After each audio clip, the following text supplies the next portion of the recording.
Next up, we've got one of your fellow countrymen. Ooh. A guy called Brad Sucks. And I first came across Brad 2003 when he released his first album, which is called I Don't Know What I'm Doing. It's a wonderfully sort of self-effacing way of putting it, because it was quite clear when you listen to the album that he maybe didn't know what he was doing, but the result was okay. In fact, the result was brilliant. I used to do reviews for a website called headfi.com. It was all about headphones and things, and they did music reviews as well. So the idea was, does this sound good on headphones, kind of thing. And this was one of the first ones that I reviewed back in 2003 when the internet was still a baby. And everybody got very excited about music on the internet, and he made his album available for free. I think he made the stems available so anybody could remix it. So there's a lot of remixes out there if you care to go and look. And Brad just seems like one of these really sort of creative people who's not very prolific. You and I are the opposite, probably. Quite a lot of musicians, the opposite. We producing music all the time. Brad takes his time and produces an album I think on average every 6 or 7 years, something like that. So I think he's got 4 out now. But the track I'm going to play next is Fun Guy, which is I'm just bringing it up here. It's from the album A New Low in Hi-Fi. Another typically self-effacing sort of title from Brad. I just love everything this guy does, and I had to put one of his tracks in, so this is the one I chose. So this is Fun Guy by Brad Sucks from A New Low in Hi-Fi.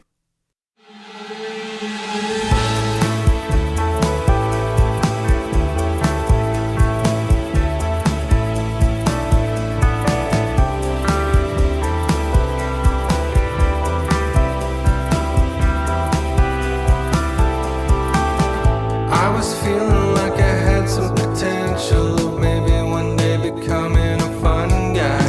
I could see myself going through the motions with a dedication and a devotion.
I definitely need to hear some more Brad Sucks.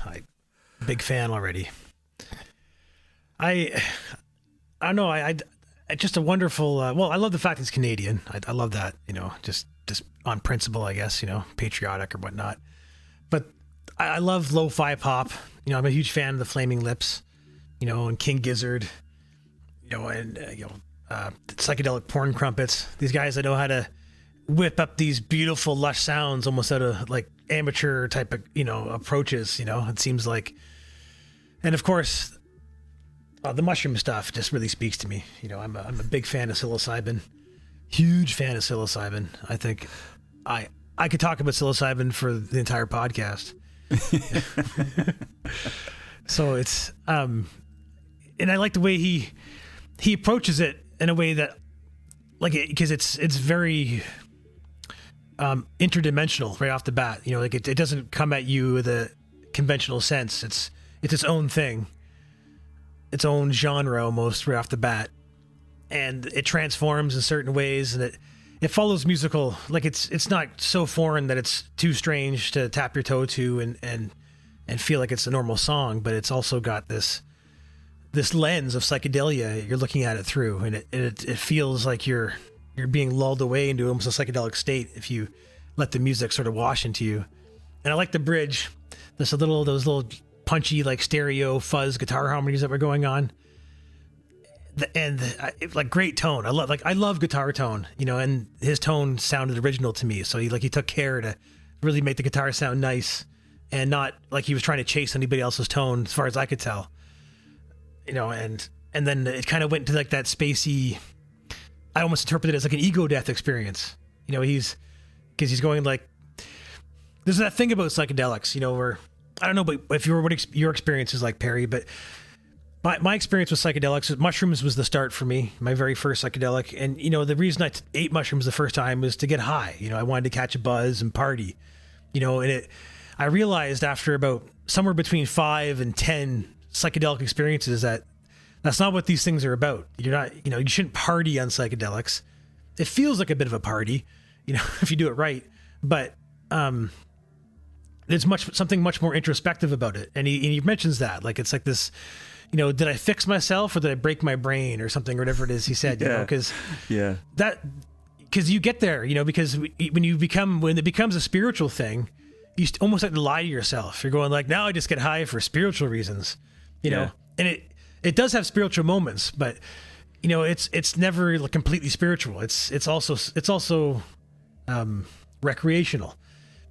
And you get to these points sometimes where you almost do too much and you go to the other side, as he described it. And you start to question your motives and question, what are you really doing with yourself and to yourself? And that's where the ego death comes in, right? You're like, what have I done? What have my life is just a meaningless pile of shit. And then as he gets his shit back together, the song comes back and it's all good again. And, It's wonderful. I like the lyric, the chorus, which is, it takes the birds and the bees and splits them up into different lines, because it should be birds and bees, but it's not, which is why I can never sing along with it, because I always misremember the order they come in. And I think that's very clever. The birds clever. and the trees and the drugs and the bees. It's very clever because it is using the lyrics to give you that sense of dislocation that you get, so that one thought's not connected to the thoughts it used to be connected to, that the psychedelic will put that thought somewhere else. And I think he's very clever the way he does that.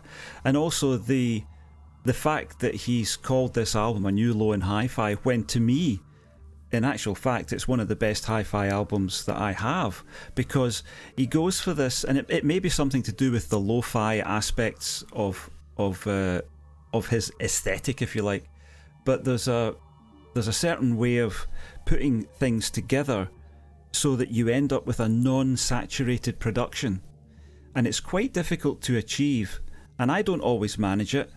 I know we've talked about it before, and you struggle with it as well. It's very difficult to find a place for every instrument in every way so that it never becomes too big for itself.